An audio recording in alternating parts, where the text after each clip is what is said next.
You are standing in Tesco, picking up a packet of sweets for the kids. Bright colours, a familiar brand, nothing unusual. But here is something you probably do not know. That exact same product made by the same company would be immediately pulled from shelves if you tried to sell it in France. In Germany, it would need a warning label. In the United States, some of its ingredients are outright banned. We are not talking about dodgy imports or obscure health food conspiracies. These are everyday items in your shopping basket right now. And the double standard is not an accident. By the end of this video, you will know exactly which ingredients to watch for and why the United Kingdom still allows substances that much of the world has already said no to. If this helps you think more clearly about what you buy, give the video a like and subscribe to Consumer Reporter for future investigations that cut through the marketing and get to the truth. Let's start with something you've probably consumed this week without even thinking about it. Titanium dioxide. It is in sweets, sauces, chewing gum, and even toothpaste. The job it does is simple. It makes things look whiter and brighter. That's it. Pure cosmetic. In 2022, the European Union banned it completely from food. Not restricted, it was banned. The reason was a safety assessment by the European Food Safety Authority that found they could not rule out genotoxicity. In plain English, there were concerns it might damage DNA. The evidence was not conclusive, but it was enough for the EU to decide the risk was not worth it, especially for something that serves no nutritional or functional purpose beyond appearance. So what did the UK do? Nothing. Post-Brexit, we kept titanium dioxide perfectly legal. It is listed as E171 on ingredient labels, and it is still in hundreds of products on British shelves right now. The Food Standards Agency, FSA, reviewed the same evidence and decided the risk was acceptable. Industry groups pushed back hard, citing the cost of reformulation. Removing a single ingredient might sound simple, but it means retesting recipes, adjusting manufacturing processes, and resubmitting for safety approval. For multinational brands, it is cheaper to make one version for the EU and another for the UK. And guess which version we get? This is not an isolated case. It is part of a much wider pattern, and it gets more troubling when you look at what is going into food aimed specifically at children. Artificial food colorings like sunset yellow, carmazine, ponceau and tartrazine have been in the crosshairs for years.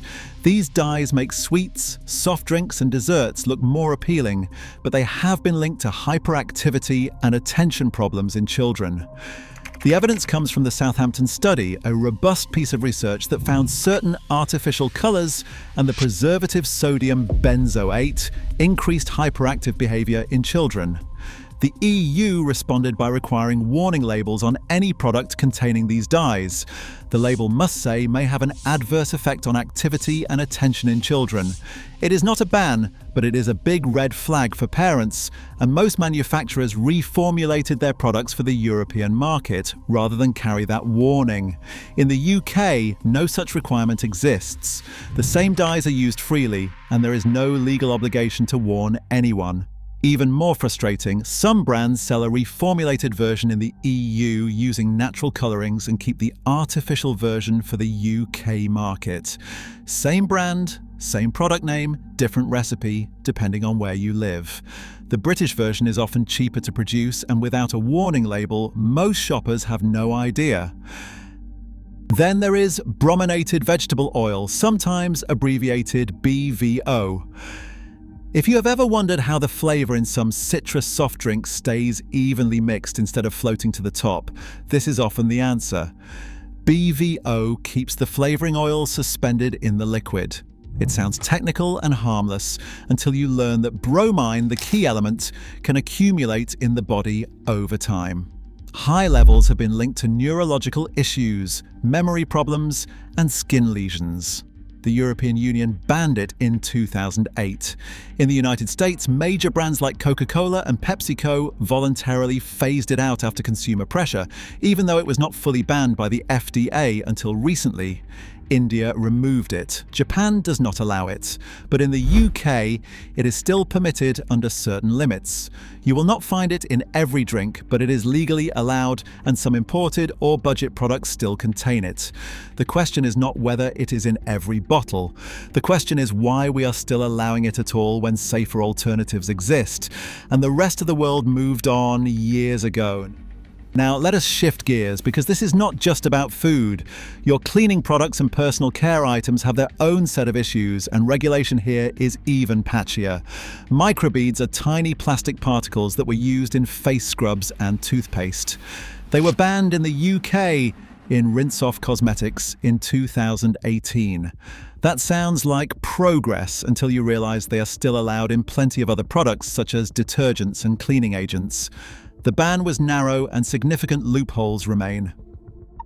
Then there is methylisothiazolinone, or MIT, a preservative used in shampoos, lotions, and household cleaners.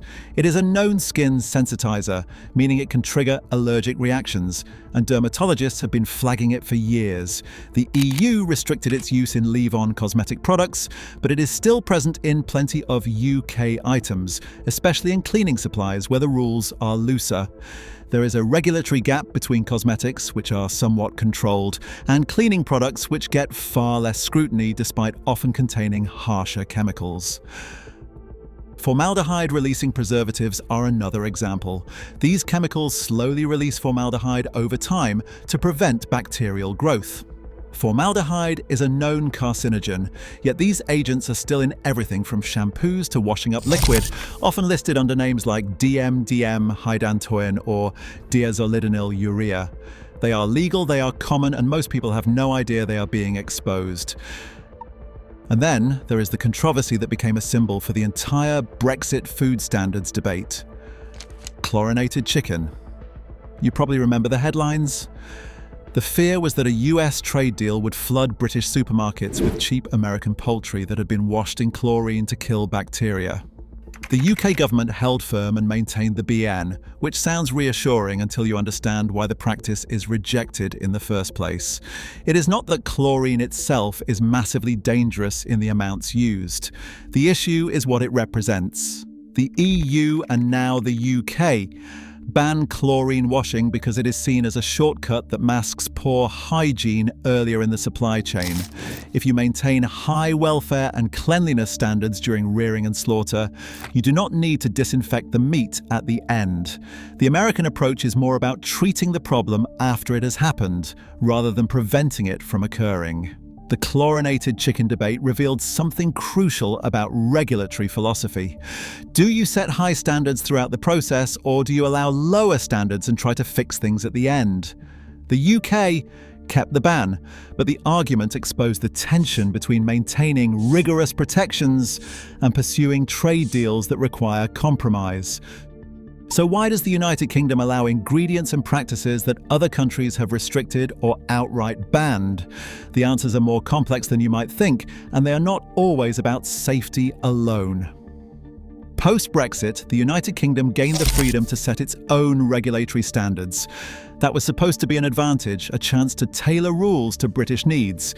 But regulatory freedom cuts both ways. We can be more cautious than the European Union, or we can be more relaxed. The Food Standards Agency, FSA, operates differently from the European Food Safety Authority, EFSA. The FSA tends to use a dose-based risk assessment model, which asks whether a substance is harmful at the levels people are actually exposed to. EFSA leans more toward a hazard-based approach, which asks whether a substance has the potential to cause harm at all, and if it does, whether it is necessary. That philosophical difference leads to different decisions. The FSA might say titanium dioxide is fine because most people are not eating enough of it to cause problems. EFSA says it is not worth the risk for something that only makes food look prettier. Then there is industry pressure. Reformulating products costs money. New testing, new ingredients, new labels, and new approvals all add up. Trade groups lobby regulators hard, arguing that overly cautious rules put British businesses at a competitive disadvantage. If the UK bans something the EU or US still allows, it can complicate exports. If we ban something they have banned, it means retooling for a market of 67 million instead of 450 million, and the math does not always make sense for manufacturers. Economic considerations weigh heavily. Jobs, trade, and competitiveness all factor into regulatory decisions, whether we like it or not. But here is the part that matters most. You are not powerless. There are practical steps you can take right now to make more informed choices. Start by learning which E numbers and ingredient names to watch for. E171 is titanium dioxide. E110 is sunset yellow. E122 is carmozine. E124 is ponceau. These are the ones that raise red flags in other countries. You will find them on the back of packaging in the ingredients list. If a product contains them, that is not illegal, but it is information you can use. There are apps now that let you scan barcodes and check for controversial additives. Yuka and Open Food Facts are two popular ones. They are not perfect, but they give you a quick overview of what is in your basket.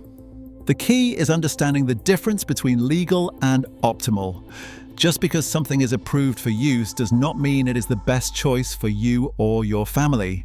The regulations set a floor, not a ceiling. And here's the empowering part. Manufacturers actually do respond to consumer pressure. When enough people in the UK started questioning certain ingredients, brands reformulated. It happened with artificial trans fats. It happened with some palm oil sourcing. It can happen again. Voting with your wallet genuinely works, especially now that information spreads quickly on social media. If a brand knows customers are reading labels and choosing competitors, they will change. The reality is this: the UK is not a regulatory wasteland, but we are also not leading the pack on every issue. Some of the ingredients still allowed here have been phased out elsewhere, not because of panic or bad science, but because other regulators decided the risks, however small, were not justified for substances that serve no real purpose beyond cost or appearance. That is not about fear, it is about standards. The more you know, the better equipped you are to decide what those standards should be in your own home. You cannot control what is on every shelf, but you can control what is in your trolley. Read the labels, ask the questions, choose the brands that align with what you value. And if enough of us do that, the market shifts.